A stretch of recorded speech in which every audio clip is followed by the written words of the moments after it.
Hello YouTube, welcome to day 2 of the Great Guido cook-off. Today I'm going to do calamari fritti with pasta amatriciana. Amatriciana is one of my specialties, it's one of my favourite things to make and it just tastes great. And it's pasta sauce. I got a friend eating with us today. He has a gluten intolerance, so we've got some chickpea pasta, 1 kilo of that. Today I'm making the amatriciana, we're going to eat that, and tomorrow the other half of the batch will go into a pasta bake, so stay tuned. The first thing I'm going to do is get some onion and garlic chopped. 1 kilo of pasta, we're going to use 2 big red onions, we're going to use a whole clove of garlic, and then I've got 2 packets of smoked ham. Never used this in the recipe before, but it's like honey, some natural cactus honey. I was given it by a friend, it's good stuff, very sweet. Of course, everything in the recipe is optional. If you don't like the sweet touch, don't use it. If you don't like garlic, no need to add it in. Clean this garlic. I'm gonna crush all my garlic. I take a clove of garlic and I place it with the wooden piece down, and with my hot palm, I crush it until the whole thing cracks. And now this shell comes off a lot easier, like that.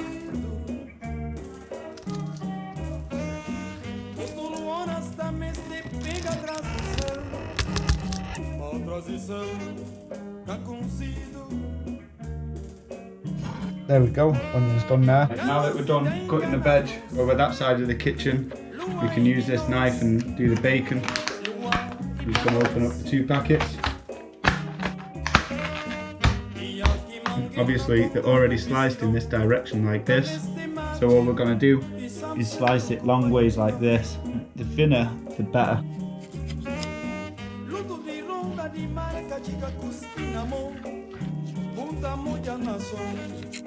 So then what we're left with is like this. Originally back in Italy they would have used pancetta for this, which is belly meat, a bit fattier. I like to use a nice big saucepan on the hottest ring, give yourself a lot of space to work. We want a lot of olive oil and we're going to bring that to the heat. We're just under a minute now, so I'm going to take a little bit of bacon. No, not quite ready. Seems to be boiling away now. I'm going to add that bacon back in. That's what you want to hear.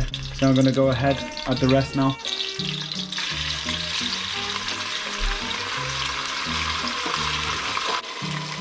We're on the highest heat we can get, so it's really important that we keep it moving so we can get that heat without burning and everything sticking to the pan. So that's it now. For the next 5 minutes I'm just going to be stirring the bacon, keeping it moving in the pan until we've got that bronze, golden brown consistency that we want. I like to put my bacon in before the onion and garlic because that way I can apply a lot more heat to it. What I'm waiting for now is basically for this liquid that's all come out of the bacon, I want that to dissipate, I want it to evaporate off. So I keep exposing the bottom for it to run into and get good contact with the bottom of the pan. And that way we can start to crisp the bacon. You see what's happened? All that water's kind of gone and we're just left with the oils, the melted fat from the bacon, the olive oil, and it's starting to fry. I'd say we're looking pretty good in this pan now, so I'm going to add in the onions and garlic. There we go, all the onions in there now. Give it a good mix through. Get it all coated in that oil and those bacon fats. This is where the smell bomb really takes off. Like the bacon smells good. You throw that onion and garlic on top of it. That's when people know there's a storm coming. Look at it, you can see the onion starting to take on the colour of the bacon. What a beautiful pot. The red onion brings a sweetness to it as well. We're just going to keep this moving, remember at a super high heat here. Can't leave it to sit for a minute. I guess you could say what we're trying to achieve here is almost a deep fry. You know, we're getting that oil hot and we just keep on moving it around. It's bringing a deep fried effect to the dish. We're just going to really cook this to its limits. Let's see how far we can take it. There we go, guys. Just look at that. That's what you want. Isn't that just looking beautiful? So at this point in the original recipes and a lot of recipes, they'd add some red wine and let that evaporate off. Now I had a look and we don't have any red wine, and usually I would always use it, but what I did find is just a random bit of brandy. So I'm going to give it a splash of this,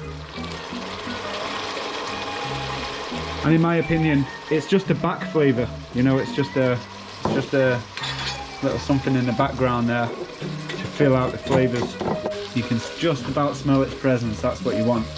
The pan's looking good, in fact it's looking great. So what I'm going to do now is add my tin tomatoes. Yeah, that's already chopped for us. If it was in plums, then you take each plum individually in your hand and you crush it. So what I'm doing is, still on a super high heat, there's a lot of oil and bacon fat around the edges there. I've thrown the tomato on, and now I want to see if I can caramelise that. Cooking's an art, this is all about, you know, this is the equivalent of a canvas. You just have fun with it, see what you can do. Experiment. No two Amatrichanas I ever made were the same, but they always taste great. We're about 5 minutes on since I put the first tin of tomatoes in now, and you can see what's happened. I mean, obviously the tomatoes cooked, but what it's done is it's given it a chance to evaporate off those moistures, them extra liquids, and it's reduced. And on top of that, I've just been stood stirring it here for the last 5 minutes, so it's nice and mixed in. And yeah, that way we're staggering it and we're allowing the moistures to leave.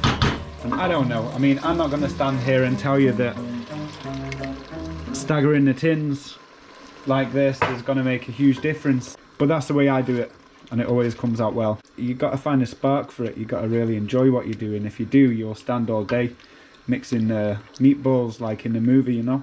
Listen, tell Michael not to let the sauce stick, keep stirring it. Henry says don't let the sauce stick. I'm stirring.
Way of opening these bags. Not doing the rest of the calamari.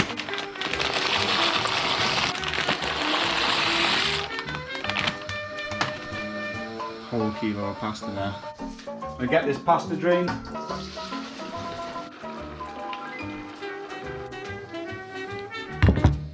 And without shaking it, I'm just going to throw that right back in there. Gonna add a generous amount of butter now, gives it good flavour.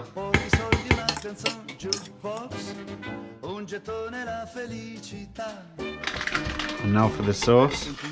Oh my god, look at that sauce. braccio ti darò e con me ti porterò in quel piccolo caffè.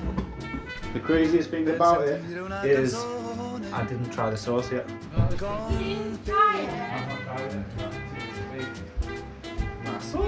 Wild.